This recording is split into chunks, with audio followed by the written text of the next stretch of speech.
Hey there, this is Perch, and we're reviewing War of the Realms, which is the big event. In terms of events, this one's an interesting one because it received kind of the marketing and push, a really, really odd one. It feels a lot like Infinity War, the 2018 version of a comic that there was some marketing push, but not a lot. And then it seemed like people suddenly realized, oh crap, we've got to start promoting this thing. So then they did, and it's tough because there's a lot of things going into this.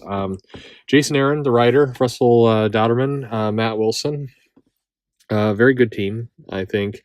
Um, Dauterman did a Thor run that I remember a lot of people objected to initially in shops. They're like, oh, they did not like the art. And then they started seeing the art and they're like, oh, this is good art. And then, and then it sold. It was odd though, because it went through this cycle of people going, ugh, what's this? And then being really ticked when he wasn't on the title anymore. So that's a good thing. Win over your critics. But this event has a ton of tie-ins. Like it feels like the most tie-ins we've seen for an event ever. Secret War technically probably is more, or Secret Wars 3 has some customers stubbornly go into, but that was an entire line halting kind of event where everything was relaunched and started over, and a lot was changed.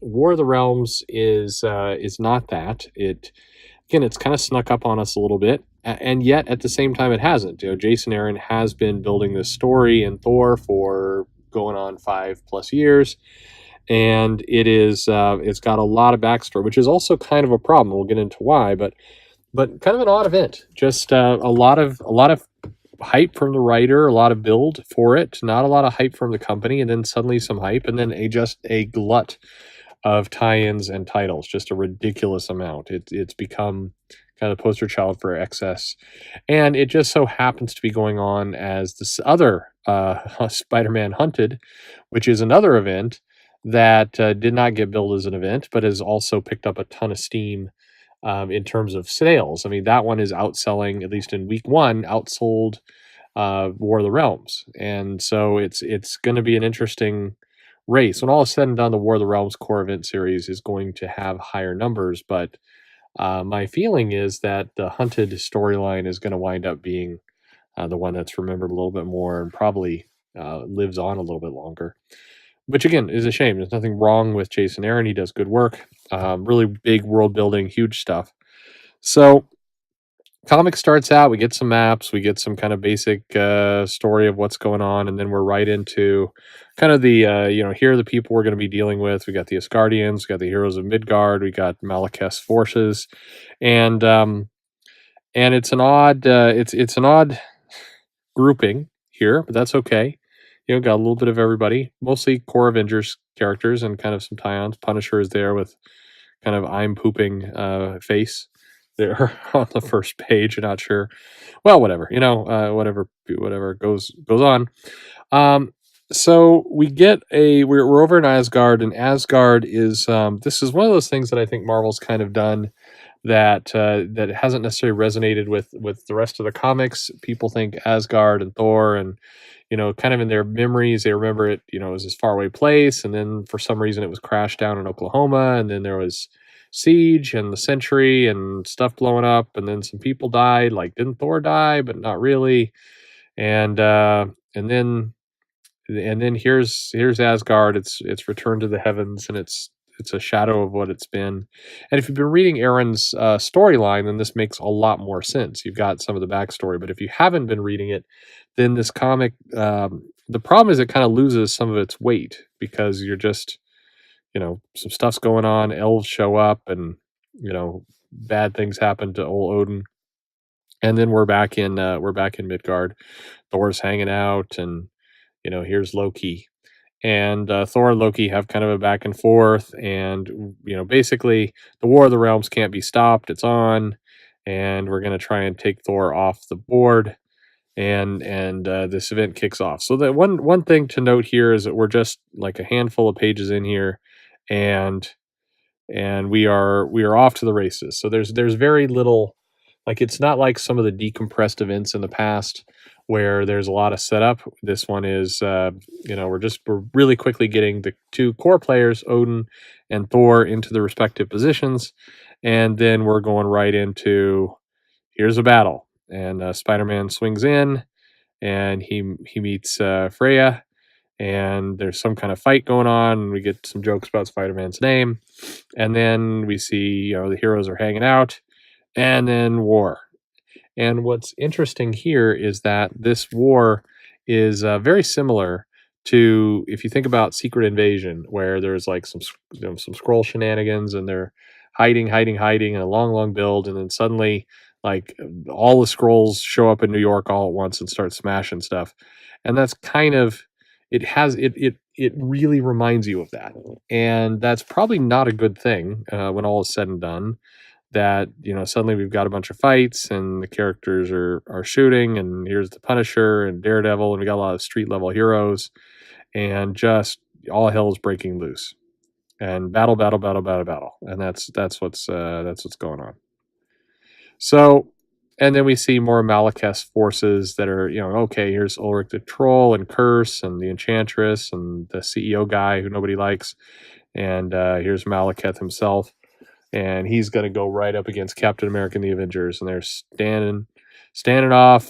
Spider-Man's going, New York is for lovers, and more fights, big fights, and here's Loki again, and lots of fighting, and so you're looking at this, and it's again, you're scratching your head. You got a lot of very interesting panel work. You either like Russell or you don't, but you will admit, I think he's doing some very dynamic things, kind of some jarring panel design, and we get a really kind of shock moment there with Loki, and then we get some more war, and then we see that Thor is trapped in Jotunheim, and he is just destroying everything in sight. Send all the frost giants. I'm going to kill them all. So, and then we get issue 2, or promised the Midgar massacre. So more fighting. And so I guess I asked the question, is this book for you? Well, if you've been following along with Jason Aaron's run, then yes, you're going to want this. It's going to very much fit with his run. If you want to hop on the next Marvel kind of event series, take it or leave it. I think this is a big one to invest in. It's going to be real expensive for you. And again, you got Hunted.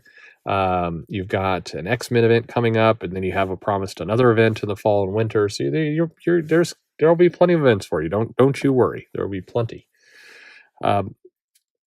If you have to kind of like the payoff to the storylines Aaron's doing, because if you just are picking this up and reading it on the surface, then you're getting just a lot of just gods and monsters fighting heroes, and that either does it for you or it doesn't. But if you haven't gotten the backstory, if you haven't been following along with his run, then this probably all seems pretty trivial. The comic reads pretty quick, and it's like, here's some characters we know. It's the Avengers and the Punisher and others, and they're fighting some monsters. And, who knows? This is an event, so we'll see what goes on. But the tie-ins kind of all promise, including in this issue, you get, here's some fighting against some dark elves, here's some fighting against some other places. Hey, it's Thor's baby sister, and she's fighting, and here's a frost giant fighting some Thor.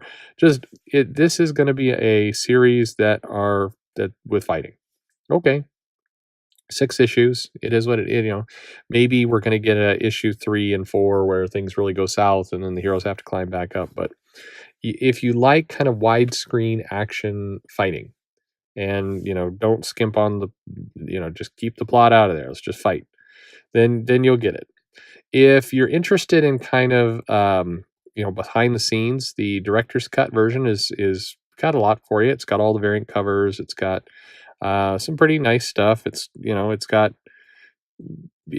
some director kind of commentary. Good gravy. There are a lot of covers here. I mean, sorry, there are a lot of covers. Marvel, what are you doing to us? But you do get the script, and I always like the script. You see kind of behind the scenes, and the script actually reads, like there's quite a bit going on, and really a lot of world building and a lot of things going into this war. So the script is really good to read, actually provides some interesting depth to the comic. So that's pretty cool. I think if you're going to go in on this, then the director's cut's probably a good place to go at it. And then we get another, we get some reference to some other material, and it's an okay. It's not, this is a perfectly fine little event. It's just if you weight it as a continuation of Thor, you're in good shape. If you weight it as a standalone kind of story, yeah, you might I feel kind of like, what I buy here. So anyway, that's how I judge it. Is it for you? I don't know. I mean, probably if you're a big Marvel fan, probably. If you're not, if you don't want to spend like close to $1,000 on tie-ins, then probably not for you. But I don't get the sense that the tie-ins are going to be terribly impactful here. I mean, there's going to be some interesting stories, but you're not going to miss stuff. That's kind of the bottom line. That's War of the Realms. Good luck. Thanks for listening. Subscribe if you'd like to. Hit the bell for notification. I mean, I don't know. Events are events. You're either into them or you're not, and that's kind of, they work for you or they don't. And the events are getting a little bit more. I don't want to say predictable, but they're a little bit more by the numbers than they used to be. They've all been earth shattering. Nothing will ever be the same again. So much that they're all kind of the same, and everything really will be the same again. So it's a danger of overhype. But yeah, I mean, as all things considered, there are worse comics out there for sure.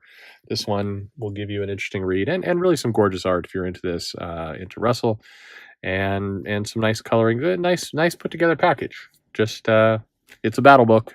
That's what you get. All right, now hit the subscribe if you wouldn't mind. That'd be great. Tell a friend. Hit the bell for notifications. Follow me on Twitter. Let me know what comics you'd like me to review or check out or any of that. So thanks a lot.